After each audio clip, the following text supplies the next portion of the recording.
Are you starting out with raw, natural food for dogs and cats? Before you give that first meal, you need to know this essential checklist for BARF beginners.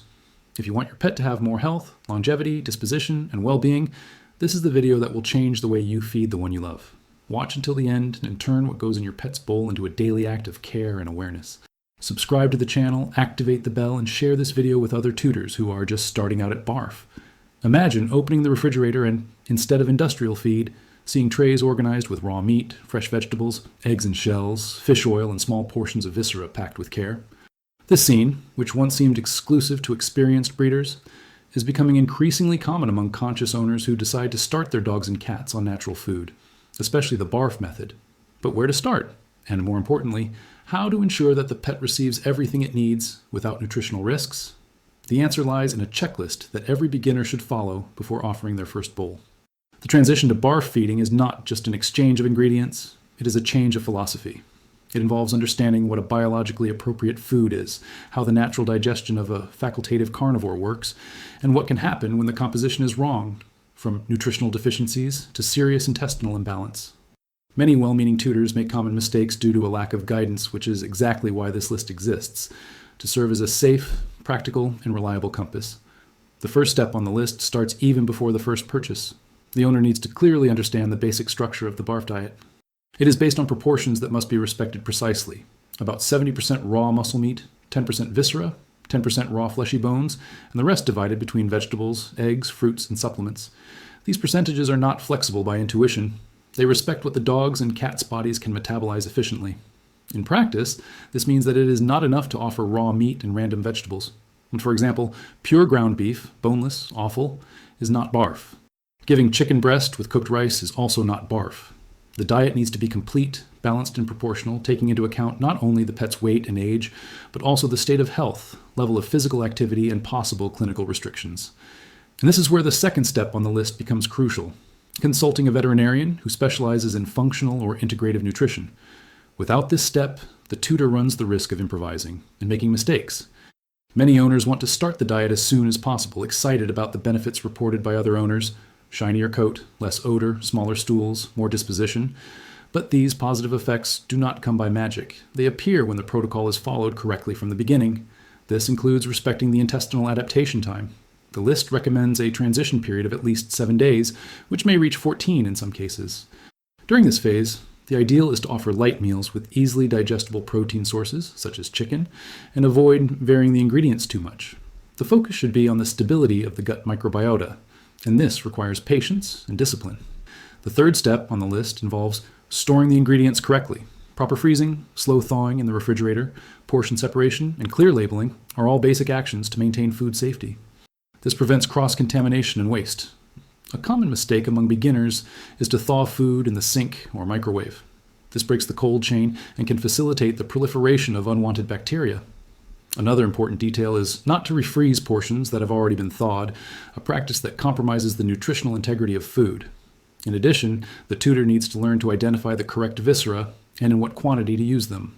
The liver, for example, is one of the most nutritious parts of the diet, but in excess, it can cause vitamin A poisoning. The list recommends a vitamin-rich viscera, such as liver, plus an iron-rich viscera, such as a spleen or kidney. Both should represent, together, about 10% of the total meal, and this must be weighed with a digital scale, not in the eye. In the fourth step, the list brings up an often overlooked point: the gradual introduction of raw fleshy bones, such as chicken necks, pork ribs, or duck wings. They should never be cooked, as cooking changes the structure of the bone, making it brittle and dangerous.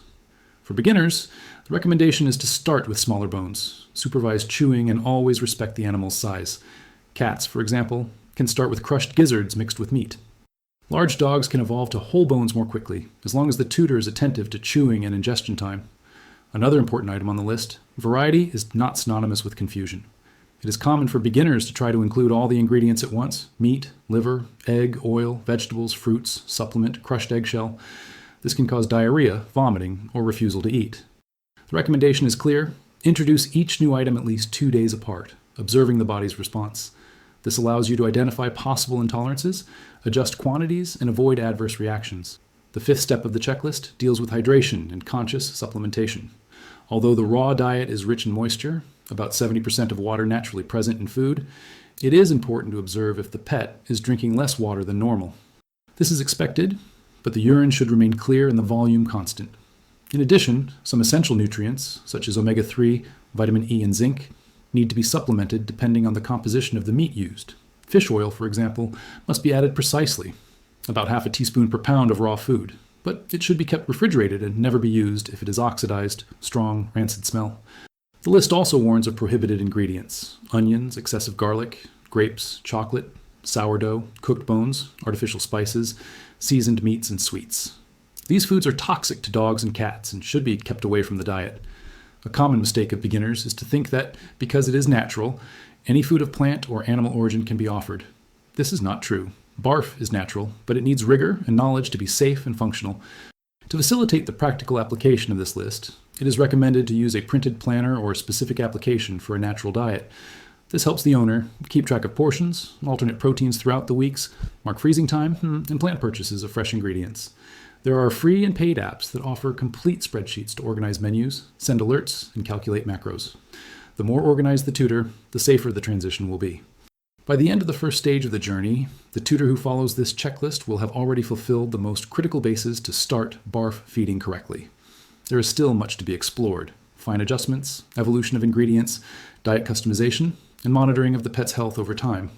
But with this structured start, the risk of error drops dramatically, and the animal's well-being becomes a direct reflection of the conscious care of those on the other side of the bowl. With the initial structure in place, the next step on the checklist for owners new to the BARF diet is clinical and behavioral observation after starting feeding. A correct transition does not end when the pet begins to accept food. It is only complete when the body demonstrates that it is adapted and balanced. This involves detailed monitoring of feces, urine, behavior, energy, and even body odors. During the adaptation period, it is common for the tutor to notice changes in the pet's feces.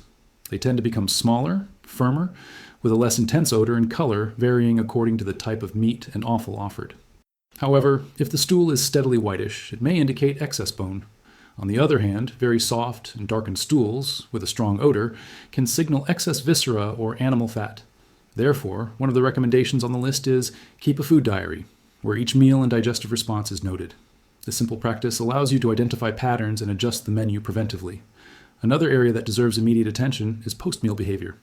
Dogs and cats that are well fed with BARF often demonstrate more prolonged satiety, less anxiety around food, and more stable energy levels. If the animal has apathy, recurrent vomiting, excessive thirst, or restlessness, this may be a sign of nutritional imbalance or reaction to a specific ingredient. The list recommends any unusual change that persists for more than 2 days should be reported to the veterinarian responsible for the diet. Eating behavior can also change. Dogs that previously devoured kibble in seconds can chew raw meat more calmly. Cats, which are notoriously selective, may initially refuse or repeatedly sniff food before accepting. This initial resistance should not be interpreted as a failure. It is a process of dietary re-education. The list suggests respect the animal's time, offer food at room temperature, and never force ingestion. In some cases, adaptation can take up to 3 weeks. During this period, another critical point is the hygiene of the eating environment. Raw meat, despite being safe for pets when well handled, can contaminate the environment if tutors are not careful. The list reinforces the importance of use stainless steel jars, never plastic. Wash the containers immediately after each meal with hot water and detergent. Clean the floor around the eating area with neutral products. Always keep your hands clean before and after handling the ingredients. In addition, the list recommends that tutors include periodic consultations with a veterinary nutritionist in their routine to perform blood, urine, and feces tests. These tests help monitor the levels of calcium, phosphorus, iron, creatinine, urea, and liver indicators, ensuring that the diet is being assimilated correctly. It is a fundamental step to identify any imbalance still in the subclinical phase, before it manifests itself visibly. Another important aspect of the list involves the intelligent variation of proteins over the weeks. Contrary to what many imagine, BARF does not mean repeating the same meat every day. Ideally, the pet should receive, throughout the month, at least 3 to 4 types of protein of animal origin: chicken, beef, pork, fish, and lamb, for example. Each has different nutritional profiles. Chicken is light and easy to digest, but low in iron. Beef is rich in creatine and zinc. Fish, an excellent source of omega-3, and lamb is high in fat and vitamin B. Alternating these sources reduces the risk of deficiencies and keeps the digestive system more resilient. In the vegetable part of the diet, the checklist recommends using vegetables that are low in starch and high in soluble fiber, such as zucchini, cucumbers, carrots, broccoli, finely crushed, and kale. All vegetables should be crushed or lightly steamed and cooled before serving to facilitate digestion. The recommended amount is about 5 to 10% of the meal, varying according to the protocol and guidance of the veterinarian. For cats, this percentage is even lower, as their digestive system is even more limited when it comes to processing plant fibers. In the list of allowed and well-tolerated fruits, the following stand out: seedless apples, bananas, melons, papayas, and pears, always in small quantities and offered as snacks or specific ingredients, never as a meal base. Foods such as avocados, grapes, plums, and citrus fruits should be completely avoided, as they present a risk of intoxication or gastrointestinal disorders. The list also includes an exclusive section on natural support supplements, such as turmeric with black pepper, natural anti-inflammatory, but used with caution and in minimal doses. Crushed eggshell, excellent source of calcium, as long as it is sterilized and well ground. Nutritional yeast, rich in B vitamins, excellent for sensitive dogs. Organic apple cider vinegar can help with stomach acidification, but should be used under guidance. Another important point of the checklist is the constant evaluation of the pet's body composition. Dogs and cats fed BARF can gain muscle mass quickly or lose weight if portions are underestimated. The general rule of thumb is that adult dogs should consume about 2 to 3% of their body weight in raw food per day, divided into 2 meals. For cats, the average is 3 to 5%, considering their faster metabolism. Monthly weighing of the animal and observation of the waist and ribs help to adjust the portions. Finally, the list provides guidance on what to do in case of temporary interruption of the diet, such as travel, hospitalizations, or moments of urgency when it is not possible to maintain the preparation of raw meals. In this case, the tutor can resort to quality dehydrated diets, freeze-dried foods specific for pets, or balanced cooked diets, as long as they are recommended by a professional. The transition to industrialized feed should be avoided, as it can cause regression in the digestive tract and negative immune impacts. The second block of the checklist represents the most sensitive phase of the journey. This is where adjustments are made, the body's signals are interpreted, and the tutor begins to understand that food is not just fuel. It's information that the body decodes at each meal. With attention to detail, active listening to the body, and commitment to the animal's well-being, the transition is consolidated as an act of deep care, and what was fear and doubt turns into security, awareness, and love nurtured daily. Reaching the end of the checklist does not mean that the mission is accomplished.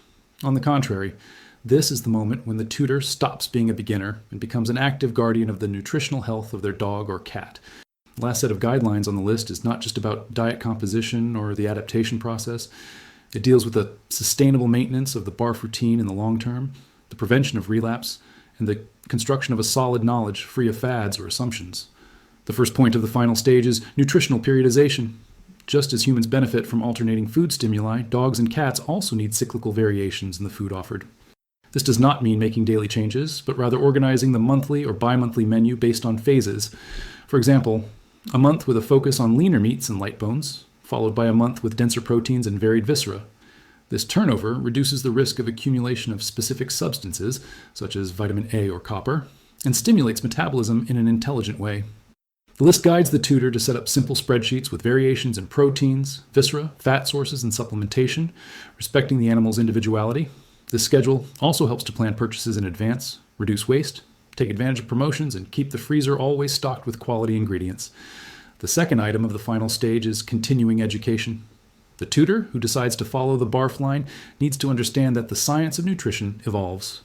Therefore, it is important to keep up to date with articles, veterinary studies, courses, and content produced by specialized professionals. The recommendation of the list is never follow advice from social networks without technical criteria, especially when they involve serious decisions such as prolonged fasting, use of hormonal supplements, or addition of untested ingredients.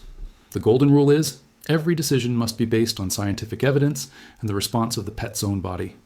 Another pillar of this phase is the construction of a support network. Serious groups of BARF tutors, technical forums, meetings with integrative nutritionists, and even periodic consultations create an environment of safe exchange. Being alone in the process can generate insecurity, but being part of a well-informed network guarantees the exchange of experiences, constant learning, and a sense of belonging. The list also warns of signs of nutritional fatigue. When the tutor starts repeating the same ingredients for practicality, he neglects the use of the viscera or forgets to weigh the portions. This is common after the first few months when the routine is established. Therefore, it is recommended: Review the diet every 3 months with a professional, do biannual checkups, and update the menu based on the pet's new needs, such as aging, hormonal changes, weight gain or loss, and changes in behavior. Another risk that the list helps to avoid is the so-called reverse transition. In times of stress, travel, or lack of time, some tutors return to industrialized food for convenience, and often do not return. To avoid this, the recommendation is to keep ready-made emergency portions in the freezer, use dehydrated or freeze-dried alternatives from trusted brands, and have a list of reliable suppliers of frozen ingredients that deliver at home. The continuity of the diet depends more on planning than on available time. The checklist also includes a final warning about communication with the veterinarian. Even in healthy animals, communication must be continuous, open, and collaborative. Successful BARF tutors do not hide that they use a natural diet. They explain, show the menus, share the exams, listen to guidelines, and validate decisions. This transparent posture avoids conflicts, favors the early diagnosis of any alteration, and builds a solid relationship between tutor, animal, and professional. Finally, the last item on the list is symbolic but essential. Celebrate the results of the journey. When a dog or cat starts to eat BARF in a stable, healthy, and pleasurable way, this is reflected in brightness in the coat, disposition, strong immunity, healthy breath, longevity, and overall well-being. The tutor who gets to this point has overcome not only the nutritional challenge, but also fear, misinformation, and old habits. Offering a biologically appropriate diet is an act of courage and awareness. It requires study, presence, discipline, and listening, but the fruits of this choice appear every day, in the visible health of the animal, in the quality of the bond between tutor and pet, and in the peace of mind of knowing that every day, what goes in the bowl is more than food. It's careful, it's respect, it's life. And now with this checklist in hand, the beginner tutor is no longer a spectator and becomes the protagonist of his partner's health. Because BARF is not a fad. It's a commitment, and one of the most beautiful one can make with an animal.